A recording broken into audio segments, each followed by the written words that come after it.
Hello, everybody, and welcome to Too Weird Didn't Watch, the show where we make fun of movies based on nothing but their odd descriptions. I'm Brantley.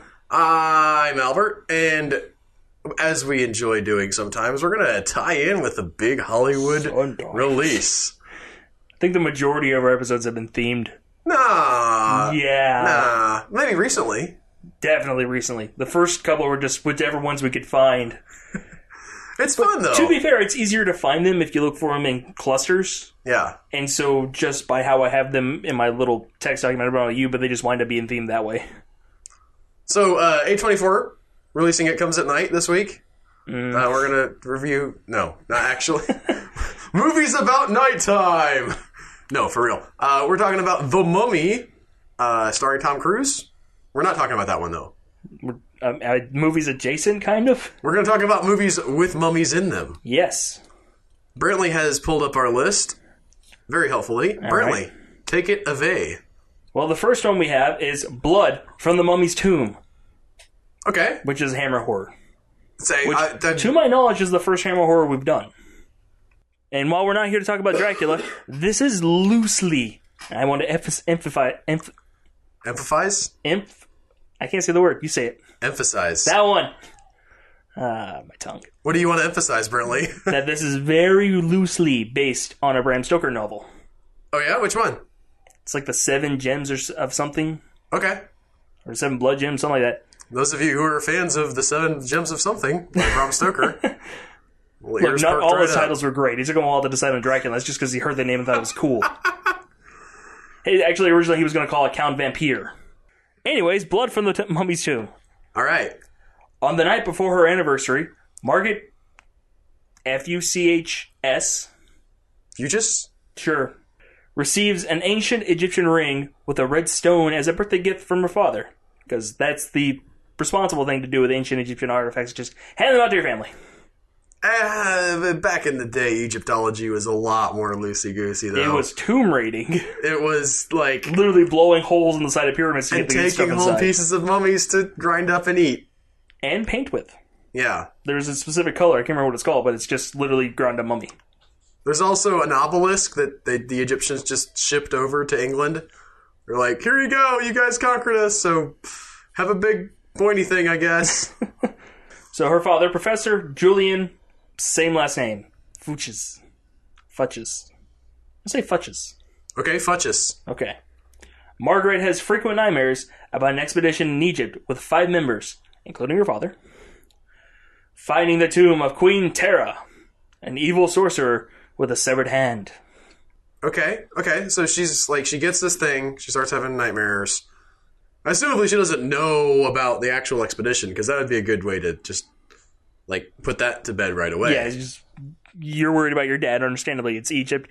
And depending on how far back it is, actually, anytime really, not fun place to be in most of the time. No. Yeah. For a variety of reasons, not the least being desert. Yeah. So this lady, I like the fact that they mentioned that it's a lady sorcerer. Mm-hmm. Like, they didn't use the word sorceress. So we're going ungendered here, very progressive. From the 70s. Well, the description writer probably wasn't. Yeah, fair enough. But and she's got a severed hand? Yeah. Like, does she still have the hand with her? You asking if the ring came on the hand? Well, no, although that's a great idea, too. I was just wondering, like, if I was a sorcerer... back, it's just like, and here you go, here's something to eat, here's some medicine. If I'm a sorcerer... and I have my hand cut off, I'm going to animate that thing and have it walk around like a puppy dog. Have it be the thing? Yeah. The members collect, because, Egyptology, the sarcophagus with a totally preserved mummy, the severed hand with a ring with a red stone, and 3 relics. This is a different ring. Presumably. Or no, she's still dreaming this. Is a dream, yeah. Is she dreaming a flashback? I think so. Did they just, like, have this part already filmed, but it wasn't good enough or something, and they just... like, she gets the ring, and the ring decides to inform her of its backstory? By the way, madam, this is where I came from. Your daddy found me. Before I can tell you that story, I have to tell you this one. In Dream Farm! Maybe it did... Oh, I know. Like, I'm guessing... So here's what I'm thinking. Like, they made changes in the script or whatever halfway through, and they're like, we already shot all this stuff. It's kind of important to the plot, but it also kind of doesn't make sense anymore. But... I have a crazy idea that just might work. If we make it a dream sequence, they won't be able to complain because it is just a dream. There you go. Margaret is possessed by the spirit of Tara and chases the expedition members to retrieve the objects and give life back to Tara. Man. So this isn't well, we don't know for sure, but I'm guessing that a large portion of this movie is just about Margaret being possessed. Yeah. And not a mummy walking around.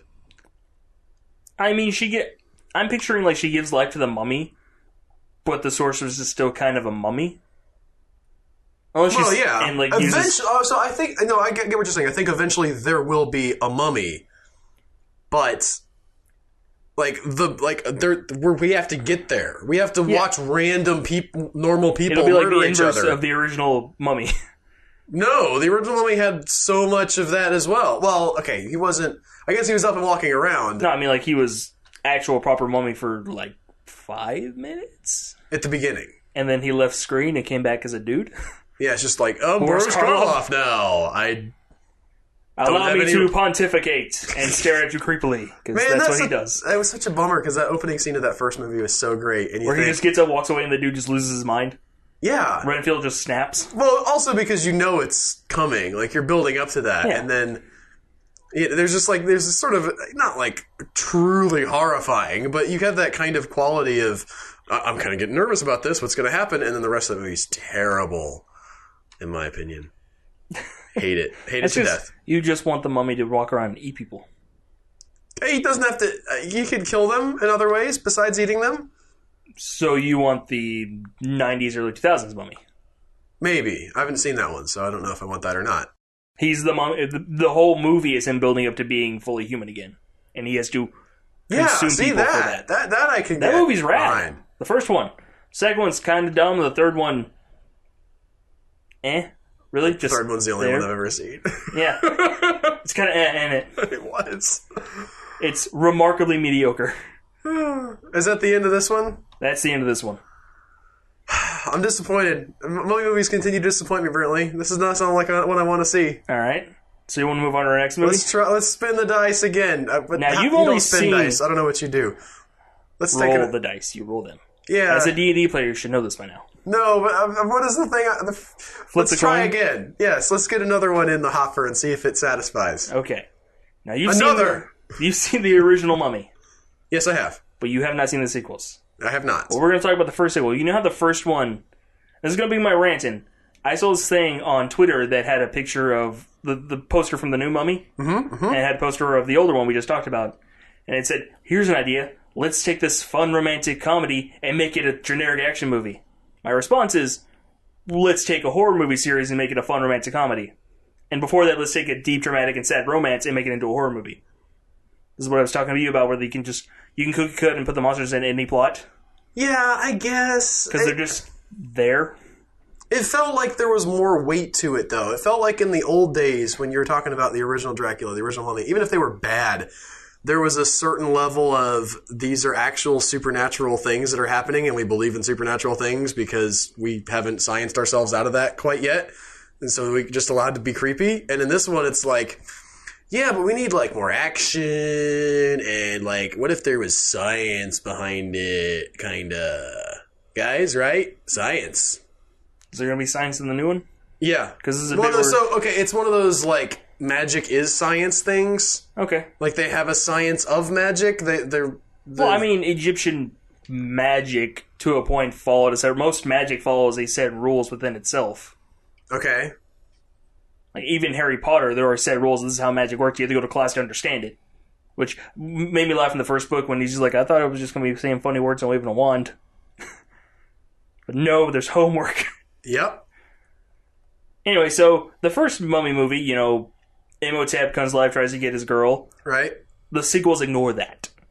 And instead we have Karis. He gets killed, right? Like, at the end, like, there's not really a way to bring him back at the... they bring him back at the beginning of the movie. He's been dead for a while at that point. No, we can't do that again. That's what they do in the second Mummy in the Brendan Fraser series. No, I'm joking. I know.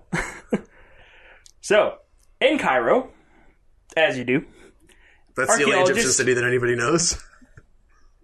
Yeah, I mean, most of the other famous ones are not there anymore because. Yeah, I was gonna say Memphis, but that's Elvis now. And I thought about doing Bubba Hotep, but I thought you might have seen it. I have seen it. It's great. Okay. Have you not seen it? No, I want to. We'll have to rectify that at some point. Yeah.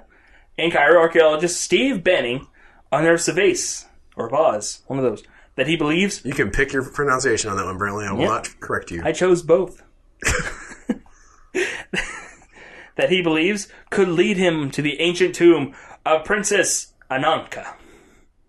Wait, so he finds this vase. Mm-hmm. Is it like writing on it or something, or is it? Well, it's ancient Egyptian, so pictures of birds and left arms. Okay, I was thinking like maybe it like you played spin the bottle with it and it pointed the way. Okay, I was picturing like it's got really fine etchings of the map, and you would like roll or cover it in ink and roll it on like papyrus or something like that. But yours is more fun, which is says east. You're just spinning a vase. We're going east. I'm paying for everything. I don't care. Been out here for 2 years. We're guessing at this point. Unknown to Steve, his colleague, Professor Andoheb, is also the High Priest of Karnak.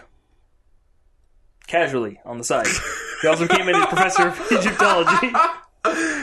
High Priest of Karnak is my true calling, but I have to... Have to pay the bill somehow. Yeah. I happen to know about all these old rituals. Might as well get a paying job with it. Who holds the secrets of Karis? Wait, he's the priest of Karnak. Karnak. But he has the secrets of Karis. Is it like an ex-girlfriend of his or something? A mummy who guards Ananka's tomb. You get all those three names? Because I don't think Karnak ever actually comes up in the series as a whole. Just like it's the title he's just like a god of the dead or whatever that he worships? Probably one they made up. Oh yeah, because I've actually read about Egyptology. Anubis or Osiris or... It does sound cool though. It sounds kind of Egyptian. It sounds Egyptian, which it might well be. Yeah, there's a lot of stuff in Egyptian mythology. It's also fun to say Karnak. Karnak. Sounds like a Bionicle character. So he is the worshiper of this god, and he knows about the mummy. He's the high priest of Karnak. So that could just be like the order, the god. So he's the high priest of something. Okay. And Karnak is tangentially related. And he has the secrets of Karis, who is a mummy. He is our mummy for this movie. All right, I got you. And he's the mummy for the rest of the franchise. Until the first reboot and now the new reboot. And he guards Ananka's tomb. You tracking? Wait, so who's Ananka? Ananka's a princess that Steve Banning wants to find her tomb. Okay. Because he's an Egyptologist, or archaeologist. This is similar to the Aztec mummy thing, then, where there's the one... There's layers that go in a circle here. Yeah, there's the dead person and then the mummy that guards the tomb, and then you get the robot. The guy who can control the There's a robot there's not a robot in this one. Upon receiving funds from magician Solvani... Wait... And his daughter Marta, because it's... Who's receiving the funds here? Is it the English guy who has the bottle, or the high priest? The guy who finds the vase. Is he a stage magician? Is he just randomly pulling rabbits out of a hat and also funding Egyptian expeditions? Or is he voodoo mystical Egyptian? Because the stage Egyptian version of that's way more fun. That name doesn't say... That says Italian to me, not Egyptian. I don't know exactly. He could still be... I think he's just hanging out in Egypt doing shows to get money. My assumption was that, he... If we're going with the real magician theory here, he could be from anywhere, and he's just studying, their version of the occult to deepen his knowledge. I love movies when there's, this actual sorcerer, but that doesn't pay, so he has to go be a stage magician. I love those. Okay, yeah. And it's they do the big dramatic thing, and they go... I watched some movie back in the 90s where this guy, he has this big dramatic show, and then he gets done, and he starts ranting about having to do the show, and he takes everything off, and he just snaps his finger and makes fire on his fireplace. It's such a waste of time. So upon receiving funds from magician Salvani and his daughter, Marta, because again, this is the 40s, so we need a female lead for the dude to fall for and the mummy to pick up at some point. Right. That is her role in this movie. She's going to faint, and the mummy's going to carry her. Yep, I gotcha. Steve and the Sylvanis embark on an expedition to the gravesite, where Karis awaits to do the aforementioned carrying. Yeah. Thoughts? I was hoping for a little bit... Like, there's a lot of setup in that. This is another one that was either this paragraph or the entire plot as a small novel. No, I get that. I just wish that there was... Like, I don't know what the allegiances are. Obviously, our high priest guy is going to stab somebody in the back. Like, he's got... Well, he's going to stab Steve in the back. Yeah. Well, he's got alternate agenda. He is technically... If he has the secrets to Karis, who is supposed to guard Princess Ananka, then he is also supposed to guard her? Right, so he's like a double agent. So he's friends with this, or colleagues with this dude, who's looking for the thing he's supposed to guard, and I guess he's been leading him false information.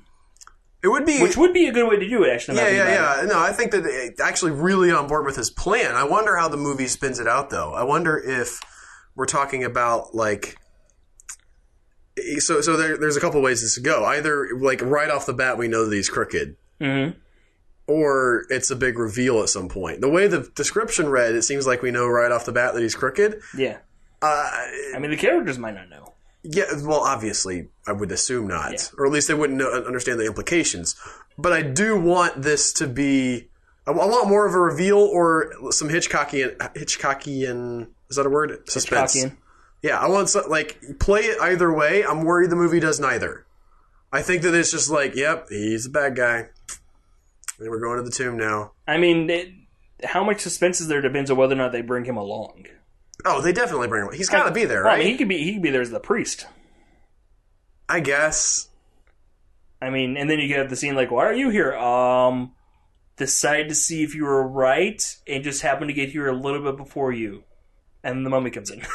Yeah, no, I think he's with them. I definitely think he's sabotaging them from behind. And he's trying to, like, lead them off the path and like, no, you read the map wrong, silly guy. It's like, yep, you know me, can't know maps. And, like, he walks off and curses to himself. Or he's like, you know what you should do? You should walk into that pyramid completely by yourself. You don't need nobody else to tell you what to do, sir. What is it? Just a bunch of dead bones? Are you afraid of a bunch of dead bones? You get in there, sir. You're a man. Let him hear you roar. And then he walks in there and just gets eaten by the mummy. He's like, all right, one down. Cha-ching! He's just doing it one by one. All the porters and everything.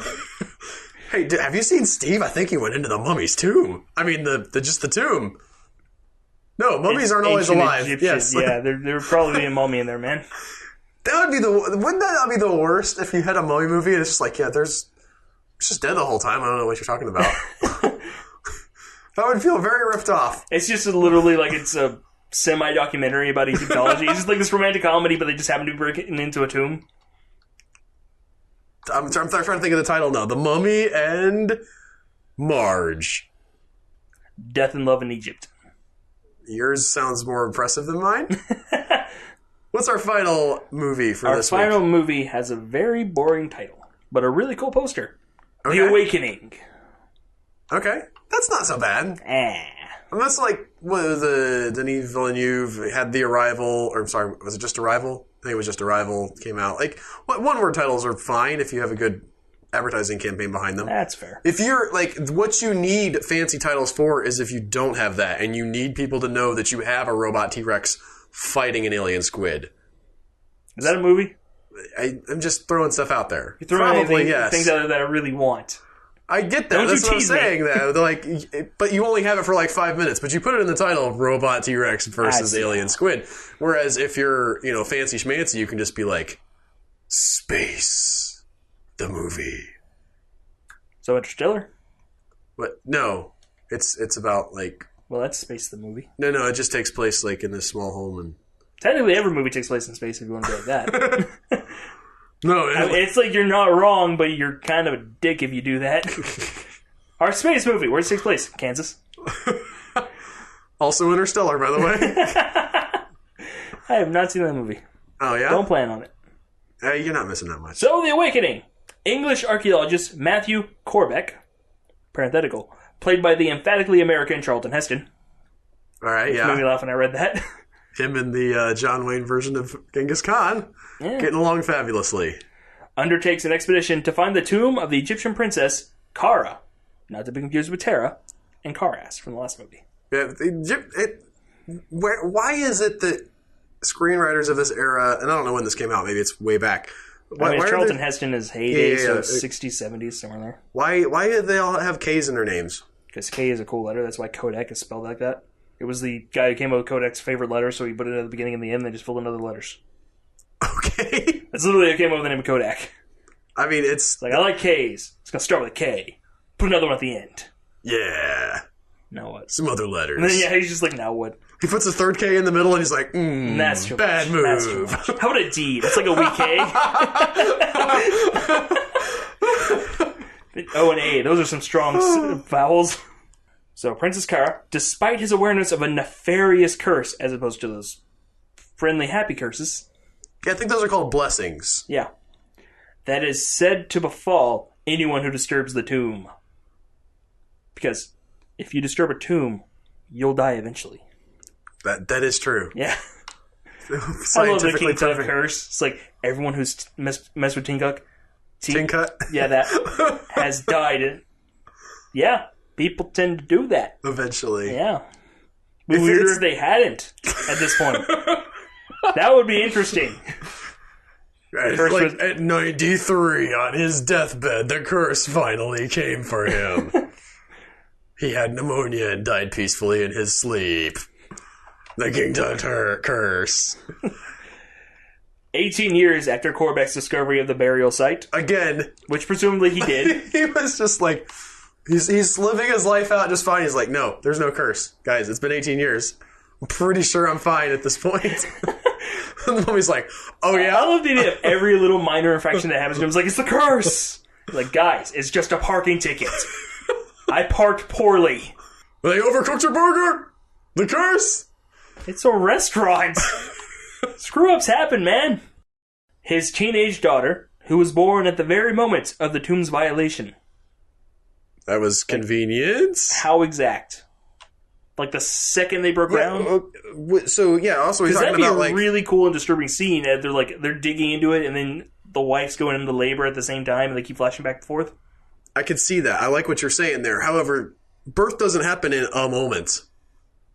Which part of the birth are we talking about? So maybe like when they start digging, she goes in labor, and when they break into the actual tomb, like the inner chamber, is when the baby pops out. Oh, I assumed that it was just like they opened the door, and also like she just like her mother just shot her across the door. I mean, those tombs were kind of hard to get into. Fair enough. Like, I haven't heard of this lady, so she probably didn't have that big a pyramid, but even so. Okay. It could have been just a tomb. Not all tombs were pyramids. That's true. They weren't popular, and they took so long to build, and you had to pay so many people because they weren't built by slaves. Begins to behave strangely. The daughter who was born at the... I appreciate you clarifying. Turns out, she's been possessed by Kara's malevolent spirit. Who held off until she wasn't a minor anymore because she respects the laws of the land? What? She'd be hot enough then. You don't want, if you're a spirit, you don't want to possess like a 10-year-old. What are you going to do? I don't know. I haven't seen The Omen yet, but I feel like that... Well, he just scared of people and stuff happened. Okay. And then crows flew ominously away. So, she's been possessed by Kara's malevolent spirit, carrying out the princess's revenge by causing several deaths and developing a less than healthy obsession with daddy. You guys can't see the expression I'm giving Brantley, but it's not. Yeah, we were good up until the last part of that last sentence. Okay, so there's like a part of me that gets where this ghost is coming from, kinda. Like, you're gonna possess somebody... You've got a body for the first time in several thousand years. An 18-year-old body, and Charlton Heston is right there. Yeah. But, hey, why are you carrying out the curse on all the other people and not the dude? Well, because she's into him. I guess. He's like, I know you broke into my tube, and... Also, wouldn't you be really thankful at this point that your spirit has been freed and you get, like, a cool, hot 18-year-old body? Do you think that in these movies? Especially if they're brought back just in their own body... But for some reason, they're still really mad that the grave was messed with. Like, you're not dead anymore! You're welcome! Maybe the afterlife is really awesome for them. If it's the Egyptian afterlife, I don't know, maybe. Well, you're in a field. The Egyptians believe that you literally could take it with you. Well, yeah, but I was going to say only if you're rich, but those are the ones who got tombs. Yeah. Everybody else is just like, well, you died.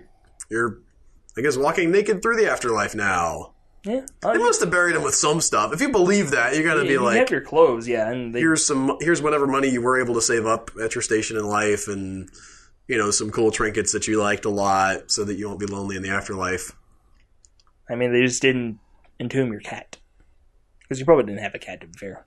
I don't know how that worked. Egyptians were really into cats. Oh, I know the Egyptians were really into cats. I'm just saying I don't know how likely it would have been that a regular Egyptian would have a cat.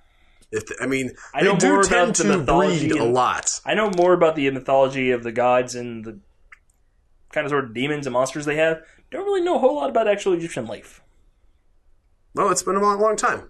Yeah. And there was like 4,000 years of it. So yeah, and there were a few upsets, and they had 3 different kingdoms going on at the same time. It's not like you can just say an ancient Egyptian was like this. It's like they had a lot of civilization going on. Disney's Hercules said that about the Greeks. In ancient Greek, it was like this. Ignore the different warring city-states and how Sparta would have murdered someone from Athens and said they were the same. Fair enough. Is that the end of that description, That really? is the end of that one. Incestuous ghost possession. That I want to see. Like, just out of a morbid curiosity. At least it sounds interesting. Yeah. Compared to...